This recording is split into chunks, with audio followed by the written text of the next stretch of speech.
மழைக்கு நாள் குறித்த வானிலை மையம் தமிழகத்தில் எந்தெந்த மாவட்டங்களுக்கு மழை இருக்கு தெரியுமா? தமிழகம், புதுச்சேரி மற்றும் காரைக்கால் பகுதிகளில் அடுத்தடுத்த சில நாட்களுக்கு லேசானது முதல் மிதமான மழை பெய்யக்கூடும்.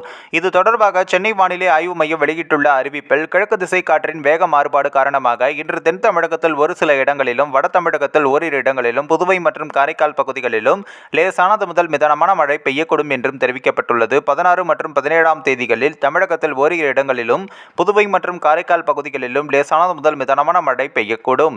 அதேபோல 18ஆம் தேதி கடலோர தமிழகத்தில் ஒரு சில இடங்களிலும், உள் தமிழகத்தில் ஓரிரு இடங்களிலும், புதுவை மற்றும் காரைக்கால் பகுதிகளிலும் இடி மின்னலுடன் கூடிய லேசானது முதல் மிதமான மழை பெய்யக்கூடும்.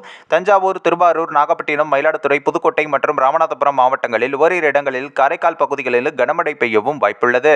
19ஆம் தேதி கடலோர தமிழகத்தில் அநேக இடங்களிலும், உள் தமிழகத்தில் ஒரு சில இடங்களிலும், புதுவை மற்றும் காரைக்கால் பகுதிகளிலும் இடி மின்னலுடன் கூடிய லேசானது முதல் மிதமான மழை பெய்யக்கூடும். தஞ்சாவூர், திருவாரூர், நாகப்பட்டினம், மயிலாடுதுறை, புதுக்கோட்டை, ராமநாதபுரம், தூத்துக்குடி, திருநெல்வேலி மற்றும் கன்னியாகுமரி மாவட்டங்களில் ஓரிரு இடங்களில் கனமழை பெய்யவும் வாய்ப்புள்ளது.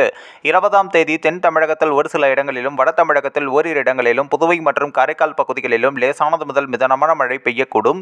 21ஆம் தேதி தமிழகத்தில் ஓரிரு இடங்களிலும், புதுவை மற்றும் காரைக்கால் பகுதிகளிலும் லேசானது முதல் மிதமான மழை பெய்யக்கூடும் என்றும் கணிக்கப்பட்டுள்ளது.